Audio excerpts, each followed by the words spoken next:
नमस्कार, हरियाणा न्यूज देख रहे हैं आप। मैं हूं आपके साथ केशव कुमार और बहुत स्वागत है आपका हमारे इस खास कार्यक्रम विधायक जी में। एक ऐसा कार्यक्रम जिसमें हम आपके विधानसभा के आपके मुद्दे आपके सवालों के रूप में लेकर आते हैं और जिसका जवाब देते हैं आपकी अपनी विधानसभा के विधायक जी। हमारे साथ खास मेहमान मौजूद हैं आज राई विधानसभा से विधायक मोहनलाल बड़ोली जी। बहुत स्वागत है सर आपका हरियाणा न्यूज पर। जी बहुत बहुत धन्यवाद आपका, आपके चैनल के दर्शकों का सबका बहुत बहुत धन्यवाद। पहला सवाल जी, कैसा चल रहा है कार्यकाल? कार्यकाल बहुत अच्छा चल रहा है और मुख्यमंत्री मनोहर लाल जी का ये दूसरा कार्यकाल है जिसमें मैं विधायक चुनकर आया। और जिस प्रकार की सोच मुख्यमंत्री जी की रही है कि भाई अंतिम व्यक्ति का उदय किस प्रकार से हो और अंतिम व्यक्ति तक सरकारी सुविधाएं जो जाएं, उसी काम में हम लगे हैं। और जो बिल्कुल जिसको सरकार की ज़रूरत है, सरकार की योजनाओं की ज़रूरत है, उस आदमी तक सही योजनाएं हम पहुंचाने का काम करते हैं। पूरी उनकी जानकारी उनको देते हैं और उनकी मदद करते हैं। और अपना मेरा कार्यालय है, मेरा पीए वहाँ बैठता है और मैं भी खुद सुबह 9 बजे से 11 बजे तक जनता के बीच में रहता हूँ और जो भी व्यक्ति आता है उसकी हर प्रकार से मदद करने का काम करता है। बड़ा लंबा आपका सफर रहा है। 95 के समय से जब मंडल अध्यक्ष की जिम्मेदारी आपको दी गई, उसके बाद से लेकर आज तक राय विधानसभा एक ऐसी सीट जहां पर भाजपा कभी आई ही नहीं थी, पहली बार आप वहां पर आए थे। किन किन कारणों को आप अपनी इस जीत के अंदर सहयोगी सहभागी मानते हैं? ये जीत मेरा जो राजनीतिक जीवन भारतीय जनता पार्टी के काम करने से बना। और लंबे समय तक लोगों को उम्मीद थी, जब मैं 2000 में जिला परिषद का चुनाव लड़ा और कमल के फूल पर लड़ा। 1996 का जो चुनाव पंचायतों का आया उसमें भी 3 सिंबल जिला परिषद के मैं लेके आया था। उस समय मैं मंडल का अध्यक्ष था और लोगों को उम्मीद थी कि भारतीय जनता पार्टी का कार्यकर्ता यहाँ से चुनाव लड़े। लेकिन परिस्थिति ऐसी रही कि मुझे मौका जो है 2019 में आकर मिला और बीच बीच में अन्य जो पार्टी में अचानक आए और उम्मीदवार बन गए। इस प्रकार के उम्मीदवार रहे, जनता उनको नहीं जिता पाई। लेकिन जनता ने जो मेरे को जीत हासिल करवाई है वो जनता की अपनी जीत थी। और उसमें मेरा रोल इतना ही था कि मैं लंबे समय से भारतीय जनता पार्टी की राजनीति करता रहा। उसका विश्वास था, उस विश्वास के आधार पर उन्होंने चुनकर मेरे को भेजा है। राय विधानसभा एक ऐसी विधानसभा की दिल्ली के अंदर घुसते ही सबसे पहले कुंडली में जहां से तारुफ होता है, कुंडली अब ऐसा स्थान बन गया जहां पर जब भी नाम लेते हैं तो सबसे पहले वो किसान आंदोलन के समय वाला दौर याद आ जाता है कि तकरीबन 13-14 महीने तक वहां पर डेरा डाले किसान बैठे रहे थे। बहुत आर्थिक नुकसान कुंडली इंडस्ट्रियल एरिया को हुआ। व्यापारी, ऐसा सुनने में आया कि अभी तक भी हालात सामान्य नहीं हो पाए हैं। कैसे चीज होगी, क्योंकि बड़ा रेवेन्यू जनरेट होता है वहां से। ये राय विधानसभा बहुत ही महत्वपूर्ण विधानसभा है और ये उत्तर प्रदेश, दिल्ली और हरियाणा 3 प्रांतों का संगम में इसको कहूंगा। बिल्कुल। और ये ऐसी एक विधानसभा है और बहुत ही सरल स्वभाव के व्यक्ति इस विधानसभा में रहते हैं। इस विधानसभा के आदमी कभी भी जिस प्रकार का आंदोलन आपने जिक्र किया 13 महीने का, हमारी विधानसभा के लोगों ने उसको सपोर्ट नहीं किया। लेकिन वो आंदोलन जिस प्रकार से था वो सब जनता के सामने है, सब जानते हैं। मैं तो अपनी राय विधानसभा की जनता का और सोनीपत जिले का धन्यवाद भी मैंने किया है कि बड़े संयम के साथ उन्होंने व्यवस्थाओं को संभाला और कोई किसी प्रकार का फसाद वहाँ नहीं हुआ। और बहुत परेशानी और कठिनाई रही और बहुत सारे, क्योंकि रास्ते उस समय खराब हो गए और रास्तों का मेंटेनेंस हो नहीं पाया, कोई साधन चल नहीं पाता था, बहुत सारी दिक्कतें लोगों को रही।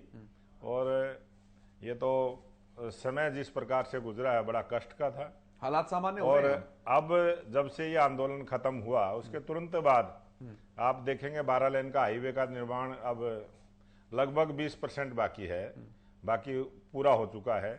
और जितनी सड़कें टूटी हुई थी वो बहुत अच्छे से सड़कें बनी हैं और बहुत बढ़िया डबल सड़कें बनवाने का काम किया है। सरकार ने बड़े अच्छे से दिल खोलकर यहाँ ग्रांट दी है और बहुत अच्छे से काम प्रशासन के द्वारा हुआ है। जिस प्रकार का मेरा प्रयास था, आंदोलन के रहते रहते भी 3 प्रोग्राम राय विधानसभा में मुख्यमंत्री जी के हुए और अच्छे प्रोग्राम हुए, जनता के बीच में आके प्रोग्राम हुए। और आज राय विधानसभा में जिस प्रकार से विकास के काम हो रहे हैं, स्कूलों के कमरे हों, चाहे सड़कों का निर्माण हो, जो भी बिजली की व्यवस्था है, तो उस पर हम लगे हुए हैं और बहुत ही अच्छे विकास के काम राई विधानसभा में हो रहे हैं। मोहनलाल जी, जो व्यापारी लौट कर गए थे वहां पर, जो इलाका खाली सा होता दिखता था, वो चीजें सामान्य ट्रैक पर आ रही हैं वापस? उस समय बहुत सारी जो कंपनियां किराए पर थी वो सब खाली करके गई। बहुत सारी कंपनियां फेल भी हुई। आज मुझे लगता है कि वो दोबारा से लौट के आ रहे हैं और काम वहां पर चल रहा है। और सोनीपत के जो लोगों पर विश्वास है व्यापारी का, मैं तो व्यापारियों का भी धन्यवाद और स्वागत करता हूं। उनको विश्वास है सोनीपत की जनता पर। सोनीपत की जनता पूरा उनको सहयोग करती है और यहाँ का जो भी राजनीतिक परिस्थिति आज हरियाणा प्रदेश में है, वो सारी सरकार की जो विश्वसनीयता है उसके आधार पर आज व्यापारी आ रहा है। और अभी आपने देखा होगा खरखोदा के अंदर मारुति का जो प्लांट लगेगा 900 एकड़ में, और 300 एकड़ की प्लॉटिंग हुई है 1200 एकड़ में। जो राई को भी फायदा होगा उसका? राई को बहुत बड़ा फायदा होने वाला है, क्योंकि राई में इंडस्ट्रियल हब है। कुंडली है, नाथूपुर सबोली है, बारोटा है, राई खुद है, झुंडपुर है। इस प्रकार से बालगढ़ है, एक बहुत बड़ा इंडस्ट्रियल सेक्टर है, वो बहुत बड़ा इंडस्ट्रियल हब है। कहने को तो राई विधानसभा में 1,82,000 वोट हैं, लेकिन जब आबादी का आकलन करते हैं तो 6 लाख के करीब आबादी यहाँ रहती है, क्योंकि प्रवासी मजदूर हैं, बहुत सारे लोग बाहर से काम करने के लिए आते हैं और यहाँ एजुकेशन सिटी है। यहाँ बहुत सारी ऐसी चीजें हैं। आज राई विधानसभा के अंदर 8 यूनिवर्सिटी हैं, तो एजुकेशन का हब है, फैक्ट्रियां भी हैं और हर प्रकार का प्रत्येक, जिस प्रकार से दिल्ली, गुड़गांव और फरीदाबाद में पूरे हिंदुस्तान की कहीं ना कहीं से कोई ना कोई हिस्सा मिल जाता है, उसी प्रकार से आज राई विधानसभा भी उसी तर्ज पर गुड़गांव की तर्ज पर राई में विकास होगा।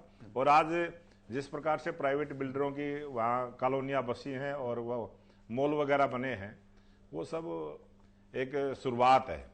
इंडस्ट्रियल एरिया के साथ साथ ये प्रदूषण की समस्या जो है, ये बड़ी परेशान करने वाली होती है।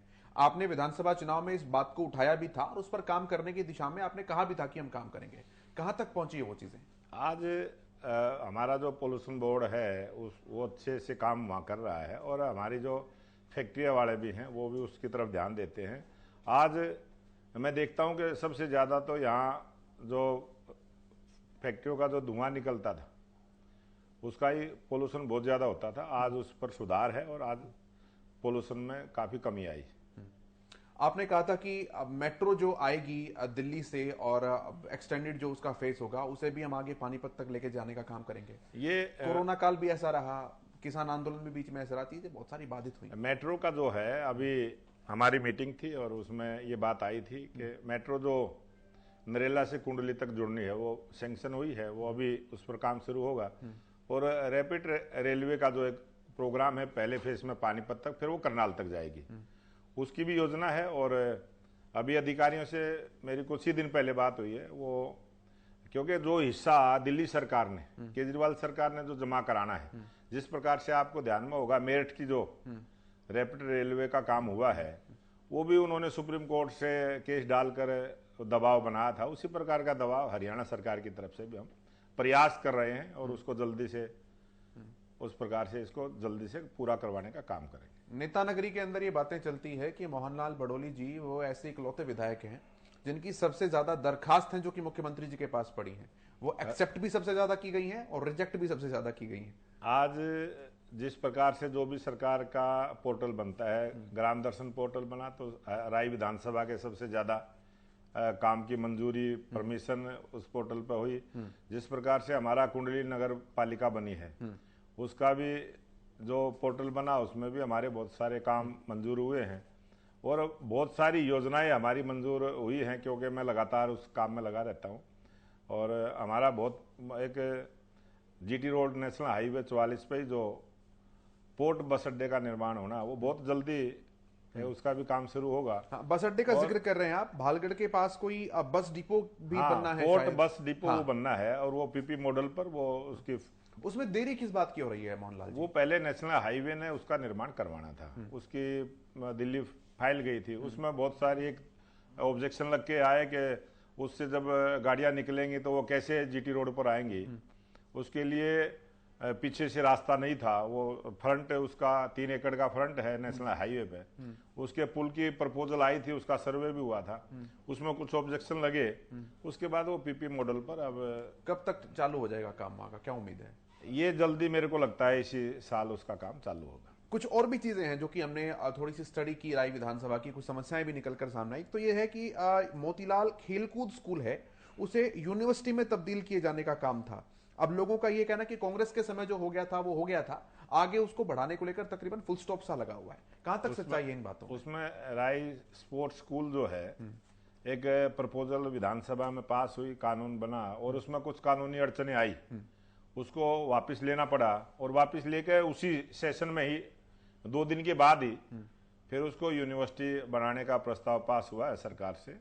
और उसमें कुछ तकनीकी कमी थी, क्योंकि वहां स्कूल चलता है, 12वीं तक का स्कूल चलता है, उस स्कूल को और यूनिवर्सिटी को कैसे जोड़ा जाए, उसमें कुछ कानूनी पेचीदगियां थी, उसको दूर करते हुए यूनिवर्सिटी बनाने का रास्ता साफ किया है। और हरियाणा प्रदेश की ये पहली खेल यूनिवर्सिटी होगी जो राय विधानसभा में बनी। गांव से शहरों की कनेक्टिविटी कैसी है? क्या उसमें खराब चीजें थी? आपने कैसे उसे वो ज्यादा सुधारने की कोशिश जितने भी हमारे गांव के रास्ते थे वो 50% रास्ते डबल थे, 50% रास्ते सिंगल थे, और उसमें 50% सिंगल मतलब वन वे, और 50% रास्ते हमारे मार्केटिंग बोर्ड के द्वारा जो रोड थे।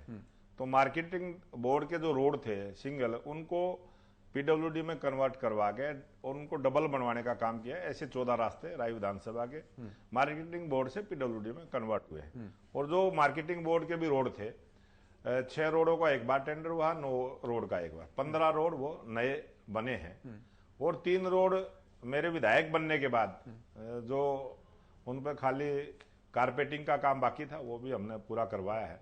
इस प्रकार से आज राय विधानसभा, जब मैं 2019 में विधायक बना, पूरी राय विधानसभा में 17 किलोमीटर का टुकड़ा ऐसा था जो 33 फुट से और ज्यादा जिस पर रोड बनाने की आवश्यकता थी, वो उसमें 17 फुट में से 17 किलोमीटर में से 14 किलोमीटर के मुख्यमंत्री जी ने वो पास किए थे, और वो सरकार के द्वारा योजना में है। वो 14 किलोमीटर के रास्ते बनेंगे और 3 किलोमीटर बचेगा। जब ये रास्ते पूरे हो जाएंगे तो उनको भी मैं कह सकता हूं कि अपने कार्यकाल में जो ये 5 वर्ष का रहेगा, इस 5 वर्ष के कार्यकाल में राय विधानसभा में 33 फुट से ऊपर जितने भी सरकारी रास्ते से कोई भी कच्चा नहीं होगा, सब पे रोड होगा। और गांव के अंदरूनी जो सड़कें होती हैं, गलियां होती हैं, उनकी हालत बड़ी खस्ता सी बताई कुछ जगहों पर, कुछ गांवों में लोगों ने। कुछ गांव में ऐसा है, एक आध गांव में ऐसा होता है कि वो कुछ दिक्कतें आती हैं काम करने में, और अभी काफी समय से जो है पंचायतों का निर्माण नहीं हुआ है। और जब गांव में पंचायत होती है तो वो काम ज्यादा करवाती है, ये हमें देखने में आया है। और अब जल्दी चुनाव होंगे, वो जो काम छोटे मोटे बचे हैं वो सब काम हम पूरे करवाएंगे। अस्पतालों की स्थिति कैसी कुछ है? कुछ नए अस्पतालों को लेकर भी काम कर रहे हैं आप? मेरी राय विधानसभा में 2 PHC नहीं बनी है, खेवड़ा में और नारी में। और हमारे जो सब आपके विधायक बनने के बाद बनी है? बाद बनी, राज्य सरकार ने बनवाई? राज्य सरकार ने बनवाई। और अभी 3 बिल्डिंग नई बनी है। अटेरना गांव में बिल्डिंग नई मैं उद्घाटन करके आया था। और एक हलालपुर गांव है, उसमें जनता के द्वारा 6 कमरों का निर्माण करवा के, वो पहले CHC होती थी, वो कन्वर्ट PHC में होगी। अब कमरे का निर्माण हुआ, उसको फिर हम CHC में कन्वर्ट करवाने का काम करेंगे।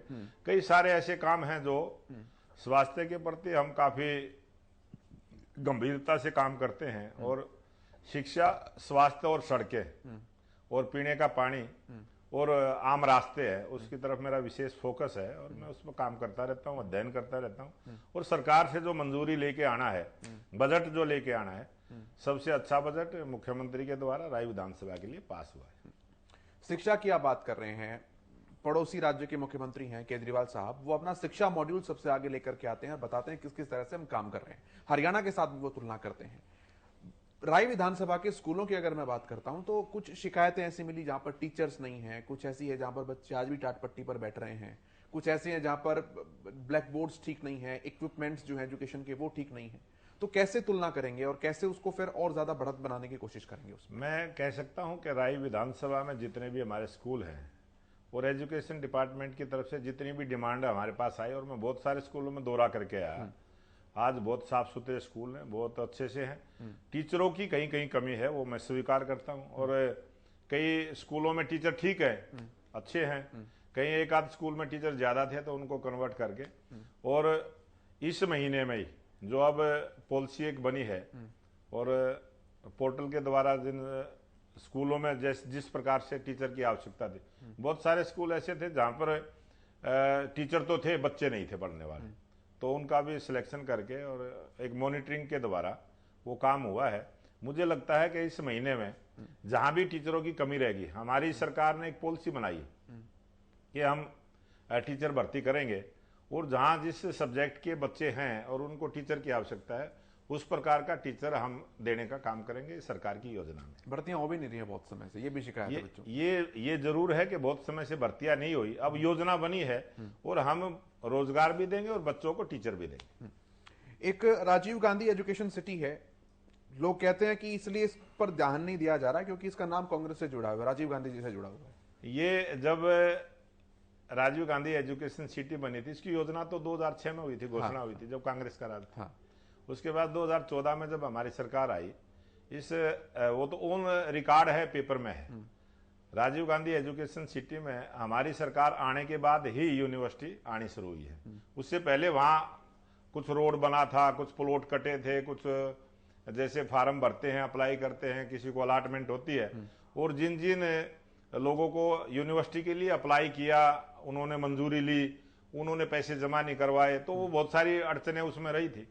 और जैसे ही हमारी सरकार आई, शिक्षा जगत से जुड़े हुए लोगों को विश्वास हुआ और यूनिवर्सिटियां आई, और आज एजुकेशन सिटी में मैं कहता हूं राई विधानसभा के अंदर 8 यूनिवर्सिटी आज वर्किंग में हैं। और मुझे लगता है कि एजुकेशन सिटी एक बहुत अच्छा काम राई विधानसभा के लिए है, और वो आज एजुकेशन सिटी चल रही है। वहाँ अभी जब मैं विधायक बना हूँ उससे के बाद नेशनल लॉ यूनिवर्सिटी शुरुआत हुई है, और वो 2 साल तक किराए की बिल्डिंग में SBIT में रही है। अभी सोनीपत में जो IIT है उसके भी बच्चे उसी SBIT कॉलेज में किराए पे बिल्डिंग लेकर वहाँ बच्चे शिक्षा ग्रहण करेंगे। तो हमारा सरकार का और हमारा प्रयास है कि सबको शिक्षा मिले और सबको स्वास्थ्य सुविधाएं मिले, ये हमारा प्रथम प्रयास है। विधायक जी, दिन की शुरुआत कैसे होती है? दिन की शुरुआत तो मैं जैसे ही उठता हूँ, मैं 6 बजे पार्क में होता हूँ। अच्छा। और मेरा एक निरंतर रहता है, मैं 1.5 घंटा योग और आसन और जो भी स्वास्थ्य के लिए 1.5 घंटा उसमें लगाता हूँ। और उसके बाद तैयार होकर मैं 8:30 बजे, मेरा एक रूटीन का सिस्टम है, मैं 8:30 बजे बिल्कुल रेडी होता हूँ, पूजा पाठ से फ्री होके, और जनता के बीच में होता हूँ। उसके बाद जनता के जिस प्रकार की भी जरूरतें हैं और एक योजना, क्योंकि मैं अपनी जो दिनचर्या है पहले से मेरी सेट होती है।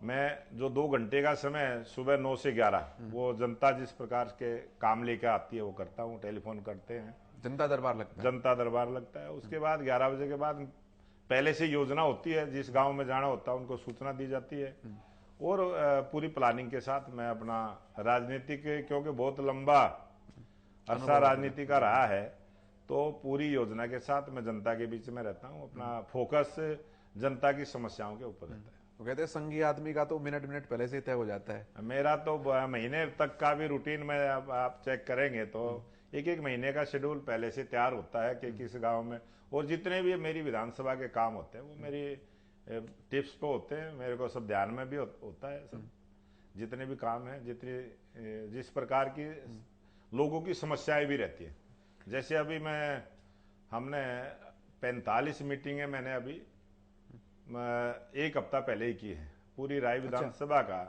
एक छोटी छोटी बैठकें हम करते हैं, शक्ति केंद्र बना रखे हैं हमने, 45 बैठकें मैंने की हैं, और वो गांव में किसी न किसी कार्यकर्ता के घर पर बैठ के की हैं। और जो नीचे की समस्याएं थी छोटी छोटी किसी भी प्रकार की थी, वो सारी हमारे ध्यान में आई हैं, और जो नीचे से जो समस्या होती है उसकी जानकारी मिलती है, फिर उसको हल करवाने का मैं काम करता हूँ। कोई दिन बड़ा चुनौतीपूर्ण भी हो जाता है। अभी तक का सबसे चुनौतीपूर्ण दिन कौन सा रहा है आपके कार्यकाल का?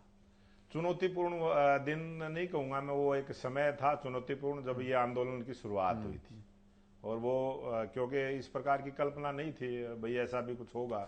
और मैं विधायक नहीं था तब मैंने जाट आरक्षण को देखा है। मेरा पेट्रोल पंप वहीं था कमासपुर गांव में, मेरे सामने सारा जो दंगा फसाद है वो मैंने अपनी आंखों से देखा था।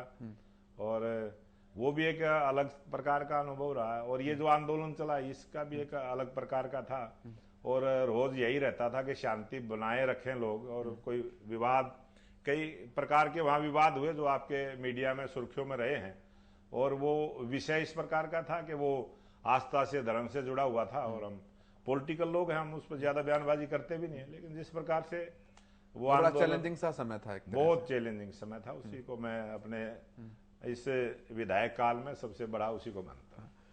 आने वाले विधानसभा चुनावों तक भाजपा को कहां खड़ा पाते हैं प्रदेश में? मैं सवाल इसलिए पूछ रहा हूं क्योंकि प्रदेश की भी जिम्मेदारी आपके पास रही है।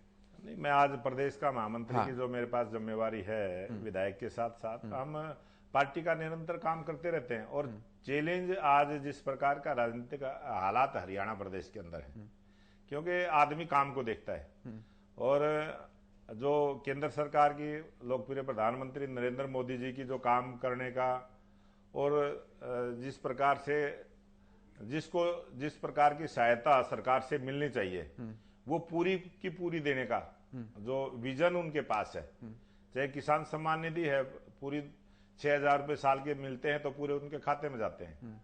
अगर किसी को वृद्धावस्था पेंशन मिलती है तो वो उसकी पूरी खाते में जाती है। जिस प्रकार की भी सरकार की कोई किसान को बीमे का पैसा मिलता है वो उसके खाते में जाता है।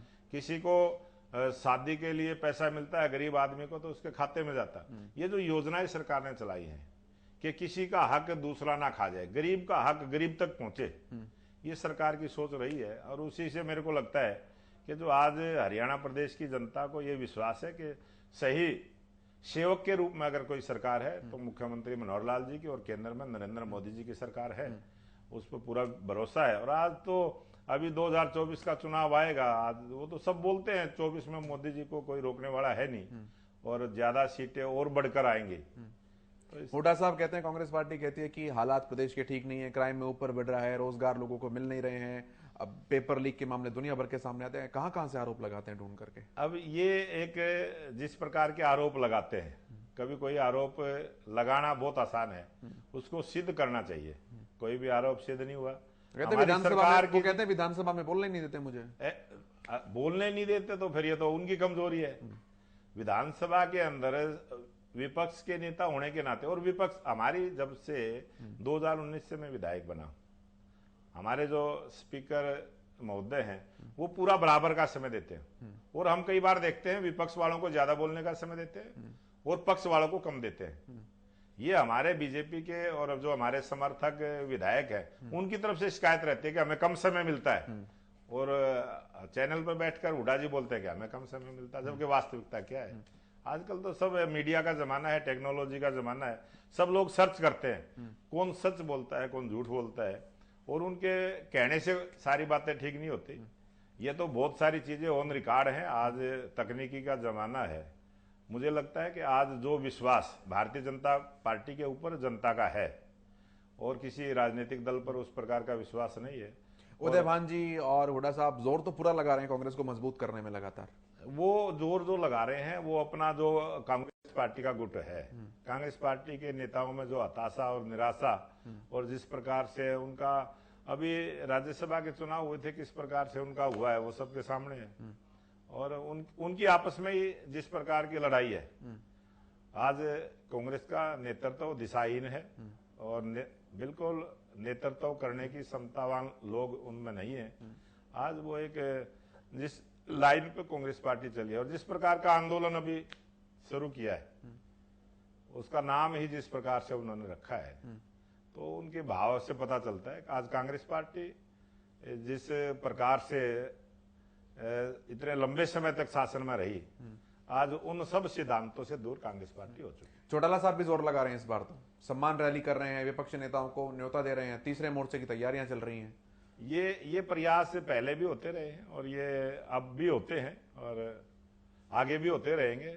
लेकिन आज देश की जनता सिद्धांत पर, विचार पर चलने वाली जनता है। आज बहुत हमारा जो समाज है वो पढ़ने लिखने के बाद बहुत परिवर्तन उसमें हुआ है। एक समय था जब यही लोग कहते थे कि ये जो पानी तुम्हें मिलता है ये फोका मिलता है, इसमें से बिजली निकाल ली जाती है, और लोग विश्वास कर लेते थे। एक जमाना था, हमने देखा है कि जब कहते थे कि हमारा शासन आएगा तो नोट छापने की मशीन गांव में लगा देंगे। और कोई गांव वाला कहता था कि जी ये गांव बड़ा है कि तुम 2 दिन रख लेना। इस प्रकार के लुभावने नारे देकर भी सत्ता हासिल करते रहे। आज वो जमाना नहीं है। आज तो जो भारतीय जनता पार्टी का विचार है, जो हम कहते हैं वो करते हैं। आम आदमी पार्टी को कहां देखते हैं प्रदेश में? आम आदमी पार्टी का जिस प्रकार का आचरण है, जिस प्रकार की उनकी बयानबाजी है, जिस प्रकार से वो काम करते हैं और जिस प्रकार से पूरी सफाई के साथ जो झूठ बोलने का काम वो करते हैं, वो जनता के सामने है। पंजाब की जनता ने देखा है। पंजाब के बाद जिस प्रकार के उन्होंने सपने सजोए हैं वो उसमें लगे हुए हैं और जनता उसका जवाब देगी। चलिए, बहुत शुक्रिया मोहनलाल जी आपका। बड़ी बेबाकी से आपने सभी सवालों के जवाब दिए, हमारे साथ आए, बहुत धन्यवाद। बहुत बहुत धन्यवाद केशव जी, आपका भी, आपके चैनल का बहुत बहुत। तो ये थे राय से विधायक मोहनलाल बड़ोली जी, जिन्होंने राय की समस्याओं पर भी बात की, प्रदेश की राजनीतिक मुद्दों पर भी बात की और बेबाकी के साथ अपनी तमाम बातें, तमाम राय हमारे सामने रखी। एक बार फिर से बहुत धन्यवाद, बहुत शुक्रिया।